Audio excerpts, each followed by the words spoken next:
नमस्कार, मी पंजाब. आज आहे 21 जून 2025. आजपासून परत एक शेतकऱ्याला अंदाज देणार आहे की राज्यामध्ये सध्या म्हणजे सर्वदूर असा पाऊस नाही, म्हणून हा अंदाज सर्व शेतकऱ्याला लक्षात द्यायचा.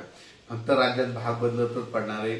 आणि तुम्हाला सांगू इच्छितो कोकणात म्हणजे ते कोकणपट्टीला मात्र सातारा, सांगली, सोलापूर, कोल्हापूर, पुणे त्या पट्टामध्ये त्या नाशिकपर्यंत त्या सरी राहणार आहेत, म्हणून हे लक्षात येतं. तिकडला पाऊस मात्र चालूच राहील. पण राज्यात इतर महाराष्ट्रामध्ये पाऊस म्हणजे काही जिल्ह्यामध्ये कसा राहील तर राज्यात पहिली गोष्ट सर्वदूर पाऊस नाही, भाग बदलत पडणार आहे, त्याच्यामध्ये सर येणार आहे. सर्वदूर काही मोठा पाऊस नाही, म्हणून हा अंदाज प्रथम सर्व शेतकऱ्यांनी लक्षात घ्यायचा. राज्यात सांगायचं झालं तर आता म्हणजे आज आहे 21 जून, 22 आणि 23च्या दरम्यान तुम्हाला एक सांगतो की जळगाव जिल्ह्याकडं, त्याच्यानंतर संभाजीनगर, जालना जिल्हा, त्याच्यानंतर बुलढाणा जिल्हा घाटाच्या खाली, त्याच्यानंतर अकोला, त्याच्यानंतर अमरावती, वर्धा, भंडारा, त्याच्यानंतर यवतमाळ जिल्हा, वाशिम जिल्हा, हिंगोली जिल्हा, नांदेड जिल्हा या भागामध्ये सध्या म्हणजे 21, 22, 23च्या दरम्यान म्हणजे आज उद्या परवा सरी येणार आहे. म्हणजे रात्रीच्याला बऱ्याच ठिकाणी पाऊस पडेल, उद्या त्याला देखील थोडा येणार आहे, पण सर्व दूर पडणार नाही. जिल्ह्यामध्ये काही भागामध्ये पडेल, काही भागाला सोडून देणार आहे, म्हणून हा अंदाज लक्षात येतात. फक्त जिल्ह्यामध्ये मात्र पावसाची हजेरी असणार आहे, म्हणून हे लक्षात येतं.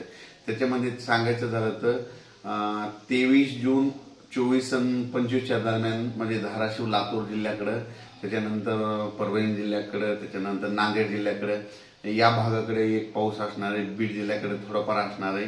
म्हणजे सर्वदूर जिल्ह्यात पडणार नाही, फक्त काही भागामधून पडून जाईल, म्हणून हा अंदाज लक्षात येतं. म्हणजे सांगायचं झालं तर 21 जून पासून ते 26 जून पर्यंत असाच पाऊस राहणार आहे, विखुरलेल्या स्वरूपाचा राहणार आहे, सर्वदूर पडणार नाही, म्हणून हे अंदाज लक्षात येतात. राज्यामध्ये आता हे जे वारं चालू आहे ते काही ठिकाणी 25 जूनला बंद होईल, काही ठिकाणी 26 जूनला बंद होईल. आणि हे वारं बंद झाल्याच्या नंतर परत चांगलं पावसाचं वातावरण तयार होणार आहे. पण राज्यात मध्ये आता सर्वदूरचा एवढा पाऊस नाही. फक्त म्हणजे सांगायचं झालं तर कोकणात मध्ये सातारा जिल्हा, सांगलीकडला काही भाग, त्याच्यानंतर पुणे, त्याच्यानंतर तसाच पुढं नाशिकपर्यंत, नाशिकपर्यंत ते पट्टामध्ये कोकणाच्या कोकणपट्टीचा पट्टामध्ये ते पाऊस चालू राहणार आहे. तिकडचा पाऊस काही कमी होणार नाही, म्हणून हा अंदाज लक्षात येतात. आणि राज्यात मात्र उर्वरित भागामध्ये मात्र हे 21 जून, 22 जून आणि 23 मध्ये हे विदर्भाच्या इकडल्या पट्ट्यातच पाऊस पडणार. परत एकदा सांगतो, म्हणजे जळगाव जिल्हा, संभाजीनगर, त्याच्यानंतर जालना, बुलढाणा, त्याच्यानंतर अकोला, अमरावती, वाशिम, हिंगोली, त्याच्यानंतर यवतमाळ, अकोला आणि हे नांदेडचा असा ह्या पट्ट्यामध्ये असा पाऊस पडणार. आणि परभणी जिल्ह्यात देखील थोडाफार प्रमाणात पडणार आहे, म्हणजे सर्वदूर पडणार नाही, हे अंदाज लक्षात येतात. पण 23, 24चा मात्र 23, 24, 25चा मात्र लातूर भागाकडे पाऊस असणार आहे.